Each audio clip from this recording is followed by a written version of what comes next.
बाजार की चाल आज कुछ अलग ही रंग दिखा रही है। अमेरिकी मार्केट में जो हलचल देखने को मिली, वो सीधे घरेलू निवेशकों की धारणा पर भी असर डाल रही है। नैस्डैक में करीब 1% की गिरावट ने शुरुआती सत्र से ही निवेशकों के मन में सतर्कता पैदा कर दी है। पिछले कुछ हफ्तों में सोने और चांदी में जिस तरह का रुझान देखा गया था, आज वो अचानक उलट गया।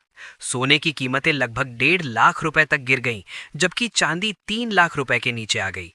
अंतर्राष्ट्रीय बाजार में भी हालात कुछ कम नाजुक नहीं रहे। जहां सोना $5700 से ऊपर ट्रेड कर रहा था, वहीं अचानक $1900 के नीचे पहुंच गया। चांदी में भी 27-30% तक की गिरावट ने शुरुआती उत्साह को धक्का दिया। निवेशकों के लिए ये एक अहम संकेत है कि जब बाजार में तेजी के चलते लोग जल्दी मुनाफा कमाने की होड़ में होते हैं, तो कभी-कभी अचानक सुधार भी देखने को मिल सकता है। FOMO यानी फियर ऑफ मिसिंग आउट का प्रभाव अक्सर शुरुआती निवेशकों को अधिक जोखिम में डाल देता है। इसलिए ये जरूरी है कि बाजार की चाल को समझकर ही कदम उठाया जाए। इस गिरावट का मुख्य कारण अमेरिकी फेडरल रिजर्व के नए चेयरमैन के नाम की घोषणा रही। केविन वॉश को इस पद के लिए चुना गया और उनका रवैया बाजार के लिए हॉकिश यानी ब्याज दरों को कम करने के बजाय बढ़ाने के पक्ष में रहा। उनकी ये नीति निवेशकों के लिए संकेत देती है कि फेड लंबे समय तक वित्तीय अनुशासन बनाए रखेगा और तुरंत मुद्रास्फीति या कम ब्याज दरों के दबाव में नहीं आएगा। इस खबर के बाद डॉलर इंडेक्स में भी लगभग 1% की बढ़त देखी गई, जो अमेरिकी मुद्रा की मजबूती और निवेशकों के भरोसे को दर्शाता है। जब डॉलर मजबूत होता है तो सोने और चांदी जैसी कीमती धातुओं में अक्सर दबाव बनता है। घरेलू बाजार में भी यही तस्वीर देखने को मिली। पैसा हमेशा एक संपत्ति से दूसरी संपत्ति की ओर बढ़ता रहता है। पिछले कुछ सत्रों में सोना और चांदी में भारी धनराशि आई थी, लेकिन जैसे ही वॉश की घोषणा हुई और उनका हॉकिश रुख सामने आया, ये धन बाहर निकलने लगा।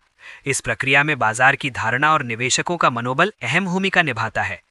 सेक्टर रोटेशन और FII-DII गतिविधियों को देखें तो पता चलता है कि पैसा अक्सर सुरक्षित और भरोसेमंद विकल्पों की ओर मुड़ता है।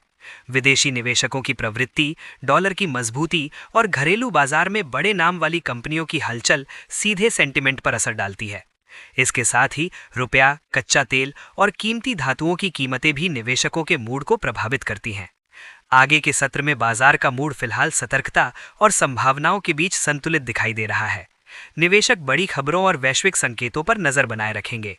हालांकि कोई भी स्थिति पूरी तरह से निश्चित नहीं है और तेजी या गिरावट के संकेत हमेशा बदल सकते हैं। इसलिए बाजार की चाल को समझना और सतर्क रहना सबसे जरूरी है। ये वीडियो केवल जानकारी और शिक्षा के उद्देश्य से है। ये किसी भी प्रकार की निवेश सलाह नहीं है। दोस्तों, ये था आज का पिंटू मार्केट अपडेट। अगर वीडियो उपयोगी लगा हो तो लाइक करें, शेयर करें और चैनल को सब्सक्राइब करें। मैं हूं पिंटू, मिलते हैं अगली अपडेट में। धन्यवाद।